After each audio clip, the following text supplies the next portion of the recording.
Hello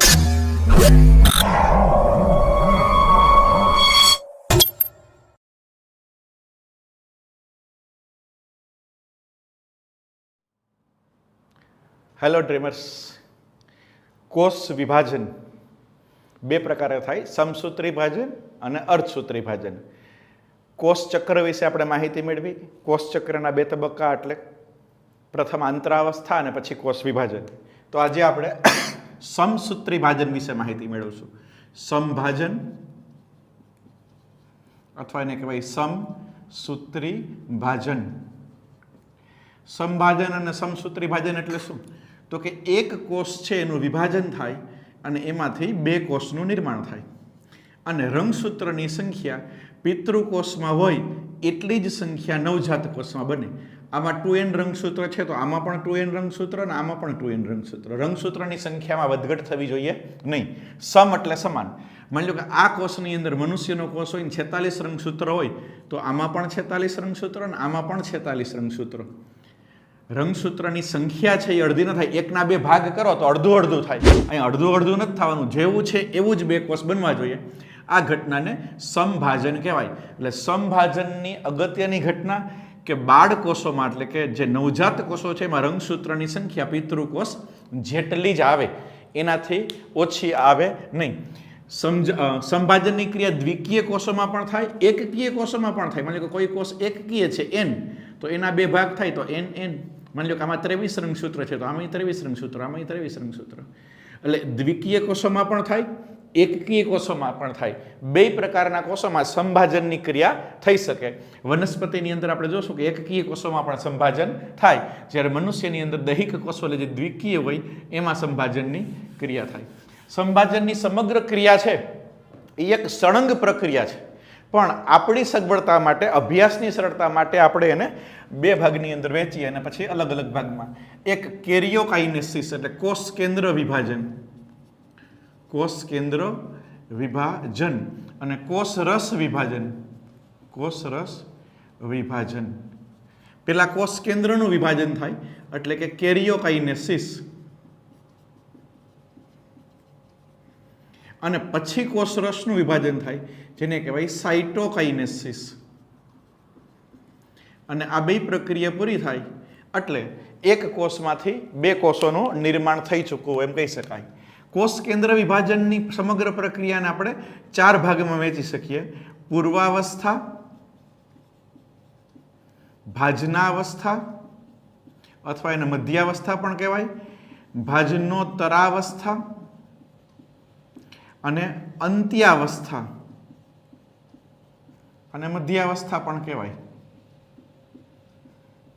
અથવા ભાજનાંતિમ અવસ્થા। આ ચાર ભાગમાં વહેંચી શકાય। એટલે પહેલા પૂર્વાવસ્થા, ભાજનાવસ્થા, ભાજનોત્તરાવસ્થા, અંત્યાવસ્થા। આ પૂરું થાય પછી કોષ રસ વિભાજન, અને આ પ્રક્રિયા પૂરી થાય એટલે અહીંયા માની લો કે કોઈ પણ એક કોષ છે અને એમાં 2n રંગસૂત્ર હોય તો આ બધી જ પ્રક્રિયામાંથી પસાર થાય, આ બધી પ્રક્રિયામાંથી પસાર થાય તો એકમાંથી બે કોષ બની જાય અને એમાં પણ રંગસૂત્રની સંખ્યા 2n એટલે જેટલી હોય એટલી જ રહે। ક્રમિક પ્રક્રિયા કઈ આવશે? આ એક જ કોષ હતો એ કોષ કેન્દ્ર વિભાજનમાંથી પસાર થાય, પૂર્વાવસ્થા, ભાજનાવસ્થા, ભાજનોત્તરાવસ્થા, અંત્યાવસ્થા અને છેલ્લે શું આવે? કોષ રસ વિભાજન। આ પ્રક્રિયા પૂરી થાય એટલે એકમાંથી બે કોષનું નિર્માણ થઈ ચૂક્યું હોય એમ કહી શકાય। આ બધી જ અવસ્થા છે એ એક અભ્યાસની સરળતા માટે આખી પ્રક્રિયા ગતિશીલ છે, આખી ગતિશીલ પ્રક્રિયા છે અને એને આપણે ચાર તબક્કામાં પહેલા જોઈએ કોષ કેન્દ્ર વિભાજન। આપણે શરૂઆત કહીએ કે કોઈ પણ કોષ વિભાજન ન પામતો હોય એવી અવસ્થાને શું કહેવાય? આંતરાવસ્થા। વિભાજનની પૂર્વ તૈયારી એટલે આંતરાવસ્થા। આ કોષ કેન્દ્ર પટલ, આ કોષ કેન્દ્રિકા અને એની અંદર રંગસૂત્ર દ્રવ્ય આવેલું હોય, આ ક્રોમેટિન દ્રવ્ય છે। આ તારા કેન્દ્ર છે। પ્રાણી કોષની આકૃતિ દર્શાવો કે આંતરાવસ્થામાં આ તારા કેન્દ્ર છે કઈ અવસ્થામાં બેવડાય? તો કે એસ અવસ્થામાં તારા કેન્દ્ર બેવડાઈ જાય।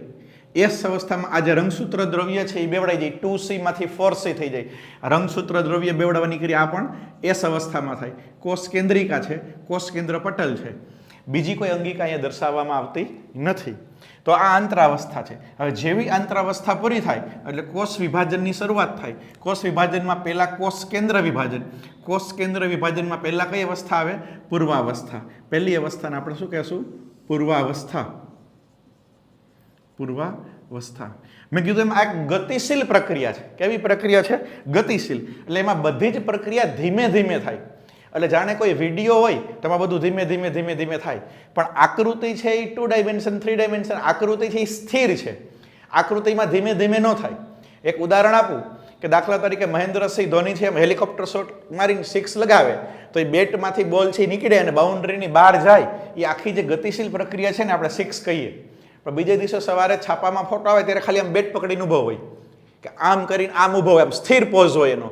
એટલે એ ગતિશીલ પ્રક્રિયાને તમે આકૃતિ દ્વારા રજૂ કરી શકો ને એ મગજની અંદર તમારે સમજવાનું કે આખી પ્રક્રિયા ગતિશીલ છે. તો શું થશે પૂર્વાવસ્થામાં?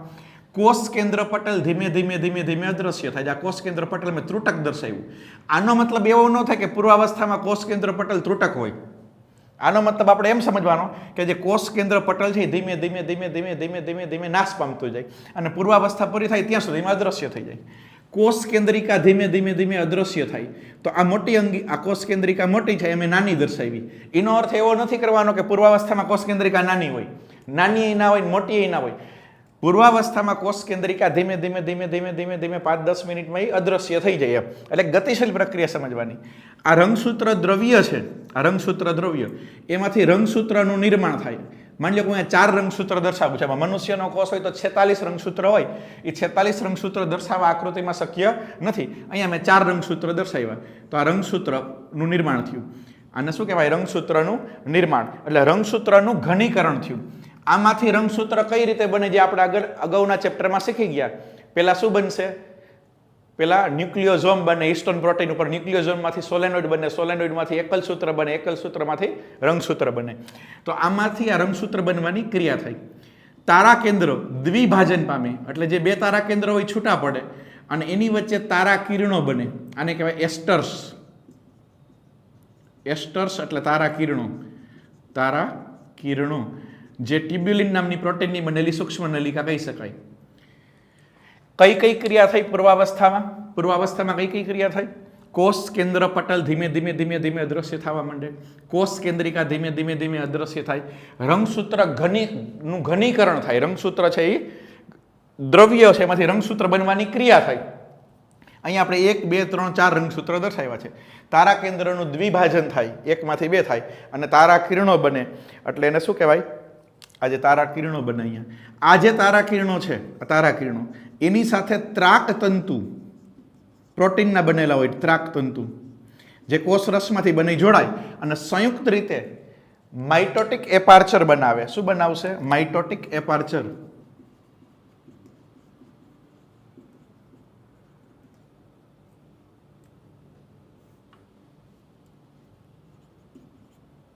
માઇટોટિક એપાર્ચર બનાવે. શું? તારા કિરણો જે તારા કિરણો જે તારા કેન્દ્ર દ્વારા બને એસ્ટર્સ અને કોષ રસમાંથી બનતું એક પ્રોટીન ત્રાક તંતુ બે જોડાય એટલે માઇટોટિક એપાર્ચર બનાવે. એમ કહી શકાય. એપાર્ટસ. એપાર્ચર અથવા એપાર્ટસ એટલે જેને કહેવાય ને રચના, એક સ્પેશિયલ રચના. માઇટોટિક એટલે સંભાજનની રચના. કઈ કઈ પ્રક્રિયા થઈ અહીંયા ફરીથી? રંગસૂત્રનું ઘનીકરણ થયું. રંગસૂત્રનું ઘનીકરણ એટલે રંગસૂત્ર દ્રવ્ય જે દ્રવ્ય છે હિસ્ટોન ને આ તે એમાંથી રંગસૂત્રની રચના બની. તારા કેન્દ્રનું દ્વિભાજન થયું. બે વિરુદ્ધ ધ્રુવ તરફ ખઈસા. તારા કેન્દ્રમાં આવેલા તારા કિરણો એસ્ટર્સ એ ત્રાક સાથે જોડાય અને માઇટોટિક એપાર્ટસ બનાવે. અંગિકાનો લોપ થઈ જાય. અંતઃકોષ રસજાળ ગોલ્ગી ગાય લાઇસોજોમ એ બધું જોવા મળતી નથી. કોષ કેન્દ્રિકાનો લોપ જોવા મળે. અને ઘણી વખત આ જે રંગસૂત્ર ઉપર એવી ગાંઠ જેવી રચના જોવા મળે એને કહેવાય ક્રોમોમિયર. આ જે ગાંઠ જેવી રચના જોવા મળે એને શું કહેવાય? ક્રોમોમિયર. આમ ગાંઠ મણકા જેવી આને કહેવાય ક્રોમોમિયર. પૂર્વાવસ્થા છે એ સૌથી લાંબી અવસ્થા છે. પૂર્વાવસ્થા છે એ સૌથી લાંબી અવસ્થા. કોષ કેન્દ્ર વિભાજનની સૌથી લાંબી અવસ્થા એટલે પૂર્વાવસ્થા. જેવી પૂર્વાવસ્થા પૂરી થાય એટલે ભાજના અવસ્થા એટલે કે મધ્યાવસ્થાની શરૂઆત થાય. ભાજના અવસ્થા અથવા તો મધ્યાવસ્થાની શરૂઆત થાય.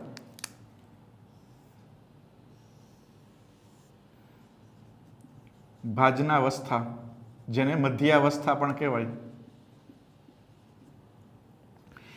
આ અવસ્થામાં શું થાય તો કે કોષ કેન્દ્ર પટલ સંપૂર્ણ અદ્રશ્ય થઈ ગયું, હવે વયજની કોષ કેન્દ્રિકા અદ્રશ્ય થઈ જાય. આ કોષ કેન્દ્ર પટલ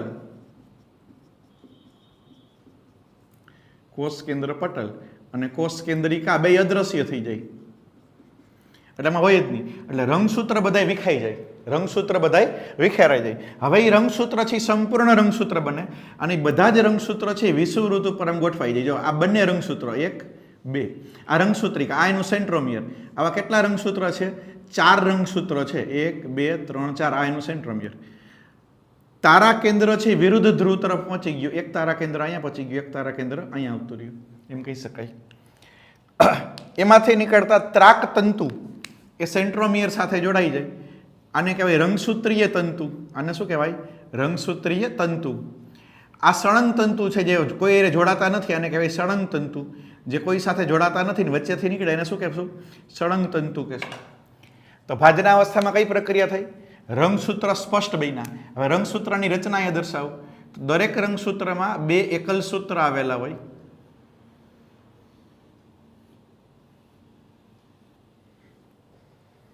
બે એકલ સૂત્ર આવેલા હોય, 1 અને 2.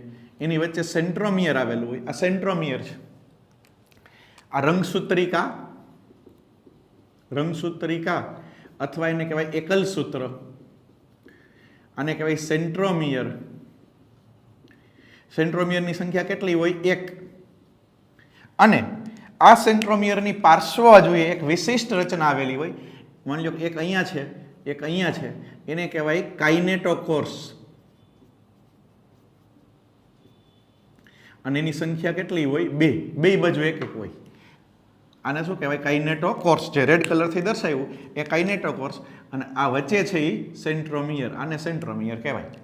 તો દરેક રંગસૂત્રમાં 2 રંગસૂત્રિકા સેન્ટ્રોમિયરથી જોડાય અને એની બે બાજુએ કાઇનેટોકોર્સ નામની રચના હોય. આ જે કાઇનેટોકોર્સ છે એ કાઇનેટોકોર્સ સાથે આ દ્વિધ્રુવીય ત્રાક જોડાય. એટલે કે ત્રાક તંતુ છે એ રંગસૂત્રના કયા ભાગ સાથે જોડાય? તો કે કાઇનેટોકોર્સ સાથે જોડાય. તો રંગસૂત્ર કોષમાં ફેલાઈ જાય, એક કરોડમાં ગોઠવાઈ જાય. કયા અવસ્થામાં ગોઠવાય? તો કે ભાજના અવસ્થામાં. દરેક રંગસૂત્રમાં 2 રંગસૂત્રિકા હોય, એટલે કે 2 એકલ સૂત્ર હોય, 1 સેન્ટ્રોમિયર હોય અને 2 કાઇનેટોકોર્સ આવેલા હોય. અને 2 પ્રકારના તંતુ હોય. આ રંગસૂત્રીય તંતુ જે કાઇનેટોકોર્સ સાથે જોડાય અને વચ્ચેથી જે પસાર થાય એને કહેવાય સળંગ પ્રકારના તંતુ. ત્યાર પછીની જે પ્રક્રિયા આવે, ભાજના અવસ્થા પછીની પ્રક્રિયા, એને કહેવાય ભાજનોત્તરાવસ્થા. એને શું કહેશું આપણે? ભાજનોત્તરાવસ્થા. આને કહેવાય ભાજનોત્તરાવસ્થા.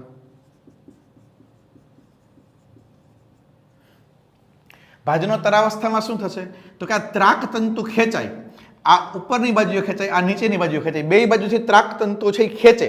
ત્રાક તંતુ ખેંચે એટલે રંગસૂત્ર તૂટી જાય, બરાબર સેન્ટ્રોમિયરમાંથી તૂટે. એટલે બરાબર રંગસૂત્રનું અહીંથી વિભાજન થાય, વચ્ચેથી એક્ઝેક્ટ વિભાજન થાય. એટલે અડધું રંગસૂત્ર અથવા તો એક રંગસૂત્રિકા ઉપર ખેંચાય અને એક રંગસૂત્રિકા નીચે ખેંચાય. તો ભાજનોત્તરાવસ્થા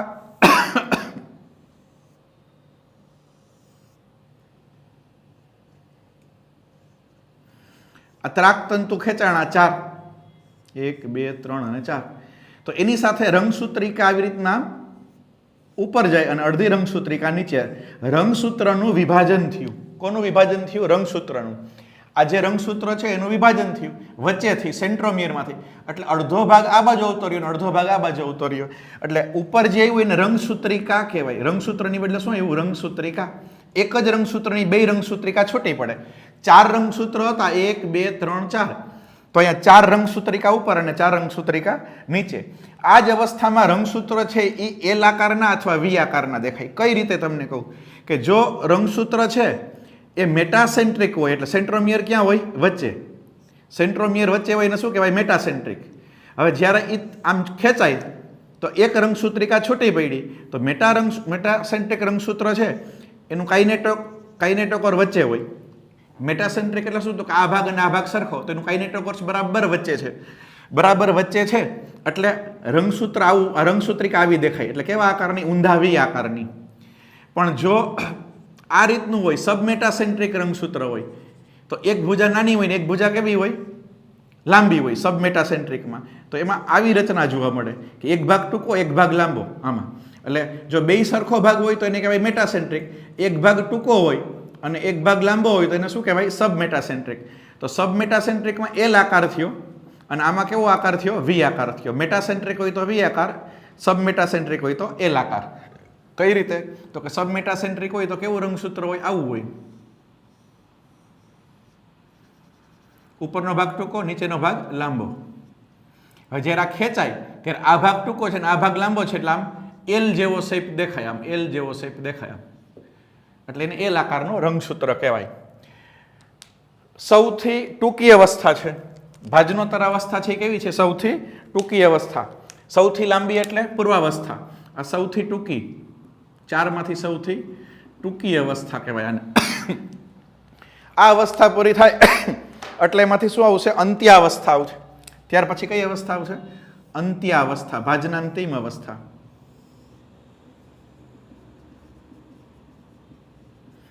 અંત્યાવસ્થાની અંદર પૂર્વાવસ્થા કરતા બધા ઉલટા ફેરફાર થાય.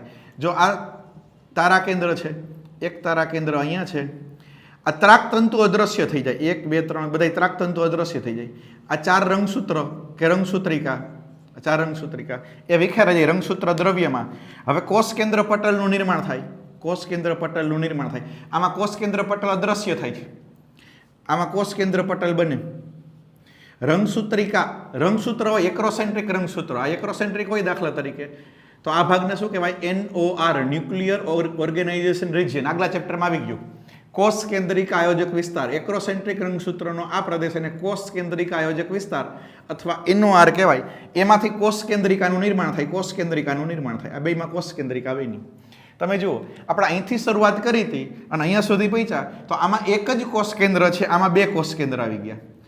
આમાં ચાર રંગસૂત્ર છે તો આ બે કોષ કેન્દ્રમાં ચાર ચાર રંગસૂત્ર છે. આમાંય ચાર રંગસૂત્ર, આમાંય ચાર રંગસૂત્ર. જે રંગસૂત્રિકા છે એવા રંગસૂત્ર તરીકે ઓળખાય. તો અહીંયા ખાલી કોષ કેન્દ્રનું વિભાજન થયું. અહીંયા સુધીની પ્રક્રિયામાં શું થયું? કોષ કેન્દ્રનું વિભાજન. હવે કઈ પ્રક્રિયાઓ છે? કોષ રસ વિભાજન. કોષ રસ વિભાજનમાં શું થશે? તો કે બંને બાજુએ ઉપસંકોચન થાય. પ્રાણી કોષ હોય તો પરિઘ, આ પરિઘ અને આ કેન્દ્ર, અહીંયા ઉપસંકોચન થાય. અહીંથી આમ થયું, આ ઉપસંકોચન થયું, અહીંથી આમ થયું. આવી રીતના આમ છે તો ધીમે ધીમે બહારથી અંદર આવતો જોડાઈ જતા. આવી રીતના બે સ્વતંત્ર કોષ બની ગયા. બે તમને આ ગોળ ભાગ છે, વચ્ચેથી આમ ઉપસંકોચન થતું અડી ગયું એટલે બે વર્તુળ થઈ ગયા, બે કોષ બની ગયા, બે કોષ બની ગયા. એમ આ ઉપસંકોચન છે ઊંડું થતું જાય, વધારે ઊંડું થયું, વધારે ઊંડું થયું આમ. અને એક સમય એવો આવ્યો કે બે સ્વતંત્ર કોષનું નિર્માણ થઈ ગયું. બંનેની અંદર તારા કેન્દ્ર છે, આ કોષ કેન્દ્રિકા છે, કોષ કેન્દ્રિકા છે, તારા કેન્દ્ર છે, અને વચ્ચે ચાર ચાર રંગસૂત્રો, ચાર રંગસૂત્રમાં, ચાર રંગસૂત્રમાં. તો ટૂંકમાં એક કોષથી શરૂઆત કરી અને એના કેટલા કોષ બન્યા? બે કોષ બન્યા. એકમાંથી બે કોષ બનવાની ક્રિયા. આમાં ચાર રંગસૂત્ર હતા તો એના નવજાત કોષ જે બન્યા એમાં ચાર ચાર રંગસૂત્ર છે. એટલા માટે આ પ્રક્રિયાને શું કહેવાય? સમભાજન કહેવાય. વનસ્પતિ કોષ હોય, આ પ્રાણી કોષની વાત થઈ, તો વનસ્પતિ કોષમાં કોષ દિવાલ પણ બને. તો વચ્ચે એક પટ્ટી બને, કોષીય પટ્ટી, અને શું કહેવાય? કોષ પટ્ટી, મધ્ય પટ્ટિકા. અને કોષ દિવાલની સાથે સાથે કોષ રસનું વિભાજન થાય. તો વનસ્પતિ કોષમાં કોષ રસનું વિભાજન કેન્દ્રથી પરિઘ થાય, કેન્દ્રથી પરિઘ તરફ, કેન્દ્રથી પરિઘ તરફ. પ્રાણી કોષમાં બહારથી અંદર થયું એટલે પરિઘથી કેન્દ્ર તરફ થયું. વનસ્પતિ કોષમાં કેન્દ્રથી પરિઘ તરફ થાય એટલે કેન્દ્રથી પરિઘ તરફ વનસ્પતિ કોષમાં થાય, એમ કહી શકાય. વનસ્પતિ કોષની અંદર ત્રાકતંતુ, તારા કિરણો ના બને. તારા કિરણો એટલે કે તારા કેન્દ્ર ના હોય વનસ્પતિ કોષમાં, પણ ત્રાકતંતુ તો હોય જ એટલે ત્રાકતંતુ બને. બાકીની બધી પ્રક્રિયા સરખી, એમ કહી શકાય. માની લો કે આ અવસ્થાની અંદર કોષરસ વિભાજન ન થયું, આ કોષરસ વિભાજન ના થયું તો એક જ કોષમાં કેટલા કોષ કેન્દ્ર થઈ ગયા? તો કે બે કોષ કેન્દ્ર થઈ ગયા. તો એ બહુ કોષ કેન્દ્રીય અવસ્થા આવી ગઈ. કેવી અવસ્થા આવી ગઈ? બહુ કોષ કેન્દ્રીય અવસ્થા. એને બહુ કોષ કેન્દ્રીય અવસ્થા તરીકે ઓળખવામાં આવે, એમ કહી શકાય. એને સિન્સિટિયમ અથવા બહુ કોષ કેન્દ્રી. અહીંયા સુધીની જ પ્રક્રિયા થાય અને આ પ્રક્રિયા ન થાય તો કોષ એક જ છે પણ કોષ કેન્દ્ર બે, દ્વિકોષ કેન્દ્રી, ચતુર્કોષ કેન્દ્રી, એટલે કોષ કેન્દ્રની સંખ્યા વધે એટલે બહુ કોષ કેન્દ્રી અથવા સિન્સિટિયમ તરીકે ઓળખવામાં આવે છે. તો સમસૂત્રી ભાજનની એક સળંગ પ્રક્રિયા આપણે જોઈ. આ જ પ્રક્રિયાનું આપણે એનિમેશન પણ હમણાં જોશું.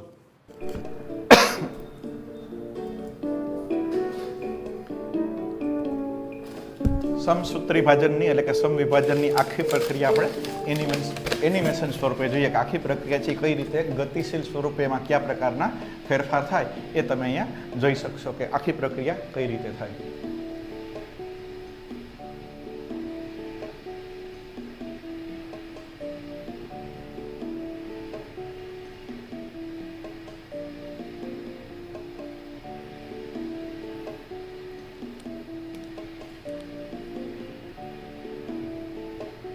સમસૂત્રી વિભાજનની એટલે કે સમવિભાજનની આખી પ્રક્રિયા આપણે એનિમેશન સ્વરૂપે જોઈએ કે આખી પ્રક્રિયા છે કઈ રીતે ગતિશીલ સ્વરૂપે એમાં કયા પ્રકારના ફેરફાર થાય એ તમે અહીંયા જોઈ શકશો કે આખી પ્રક્રિયા કઈ રીતે થાય.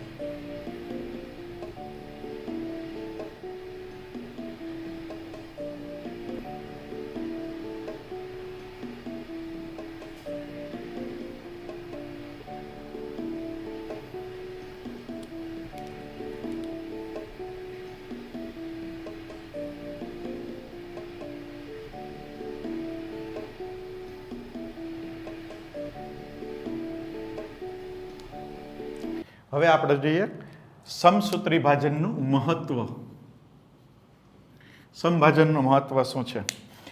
અગાઉ કીધું એમ કે વનસ્પતિ કોષ હોય તો એમાં એકકી કોષોમાં પણ સંભાજન થાય અને દ્વિકીય કોષોમાં પણ સંભાજન થાય અને મોટે ભાગે પ્રાણીઓ હોય તો એમાં દ્વિકીય કોષોમાં સંભાજન થાય.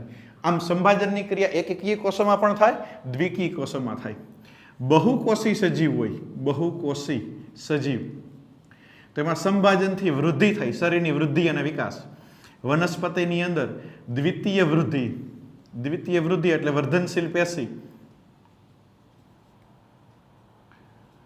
વર્ધનશીલ પેશી દ્વારા થાય. પ્રાથમિક અને દ્વિતીયક બે. પ્રાથમિક વૃદ્ધિને કારણે વનસ્પતિની લંબાઈ વધે, છોડની લંબાઈ વધે, પ્રકાંડની લંબાઈ વધે, મૂળની ઊંડાઈ વધે, એ બધું તો એ કોષ વિભાજનને કારણે થાય. વર્ધનશીલ પેશી છે વનસ્પતિમાં, એમાં દ્વિતીય અને પ્રાથમિક બે પ્રકારની વૃદ્ધિ છે એ કોષ વિભાજનથી થાય. એટલે બહુકોષી સજીવોમાં વૃદ્ધિ થાય.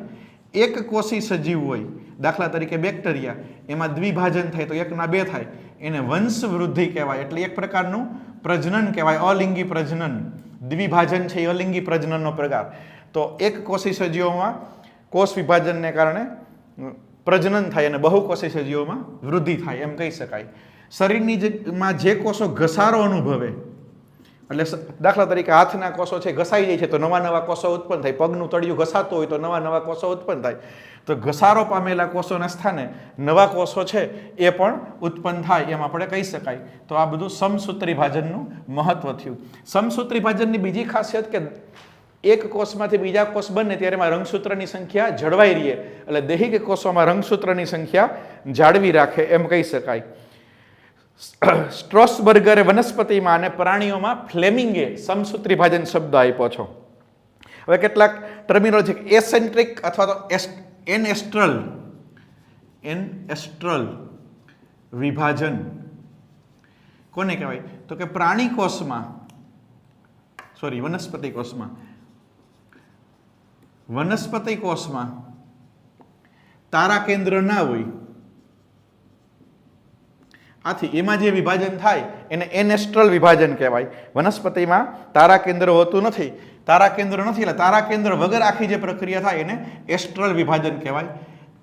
એનેસ્ટ્રલ. પછી એસ્ટ્રલ વિભાજન એટલે કે તારા કેન્દ્ર. તો પ્રાણી કોષમાં તારા કેન્દ્ર હોય તો એની હાજરીમાં જે પ્રક્રિયા થાય, આમાં ન હોય આમાં હોય તો એની હાજરીમાં જે પ્રક્રિયા થાય એને એસ્ટ્રલ વિભાજન કહેવાય. એસ્ટ્રલ વિભાજનને બીજું શું કહેવાય? તો કે સેન્ટ્રિક વિભાજન.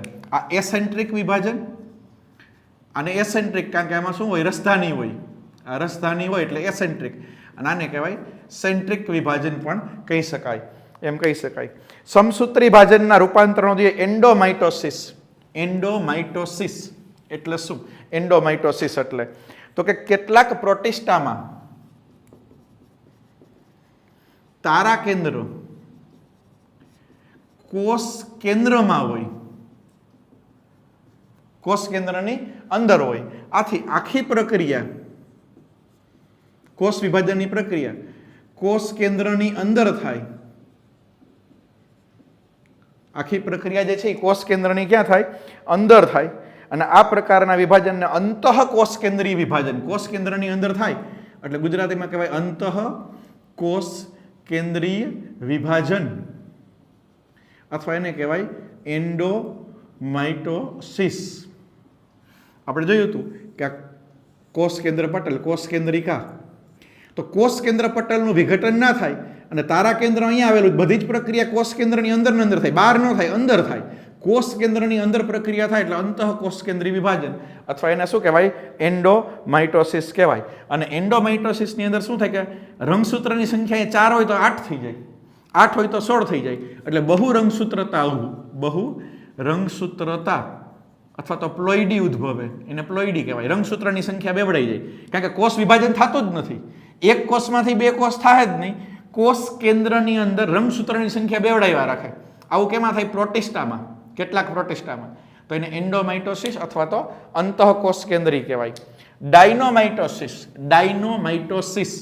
ડાયનોફ્લેજેલેટ્સ તમે કદાચ પહેલા કે બીજા ચેપ્ટરમાં શીખી ગયા છો. ડાયનોફ્લેજેલેટ્સ છે એની જે મેસોકેરિયોટા કહેવાય. ડાયનોફ્લેજેલેટ્સ શું છે, મેસોકેરિયોટા છે.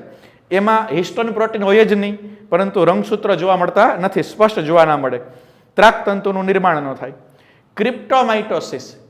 ક્રિપ્ટોમાઇટોસિસ એટલે ખોટું, પ્રોમાઇટોસિસ, એમાં કોષ કેન્દ્ર પટલ અદ્રશ્ય જ ન થાય અને બધી જ ક્રિયા કોષ કેન્દ્રની અંદર થાય, એટલે એન્ડોમાઇટોસિસની જેમ જ,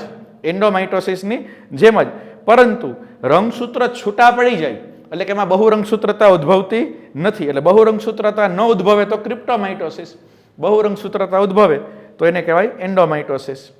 કોલ્ચિસિન છે એ ત્રાકતંતુને ઓગાળી નાખે. કોલ્ચિસિન નામનું રસાયણ એક ત્રાકતંતુને ઓગાળી નાખે. આ પ્રક્રિયા, એટલે જ્યારે કોલ્ચિસિન આપીએ તો કોષ વિભાજનની પ્રક્રિયા અટકી જાય. ક્યાં, તો કે ભાજનાવસ્થામાં. ભાજનાવસ્થાથી આગળ થાય જ નહીં, ત્રાકતંતુ ઓગળી જાય. તો ભાજનાવસ્થા પછી ભાજનોત્તર અવસ્થા આવે જ નહીં. એટલે કોષ વિભાજનની પ્રક્રિયા ભાજનાવસ્થામાં અટકાવી હોય તો કયું રસાયણ ઉપયોગી, કોલ્ચિસિન. એઝાઇડ અને સાયનાઇડ જે પોઈઝન છે એ પૂર્વાવસ્થામાં જ સમભાજનની પ્રક્રિયા અટકાવી દે, એમ કહી શકાય. તો આ બધાને સમસૂત્રીય વિષ કહેવાય. તો સમસૂત્રી ભાજનનું મહત્વ અને કેટલાક રૂપાંતરણો વિશે આપણે માહિતી લીધી. આમ સમસૂત્રી ભાજનની સમગ્ર ક્રિયા આપણે અહીંયા પૂર્ણ કરી. Thank you very much.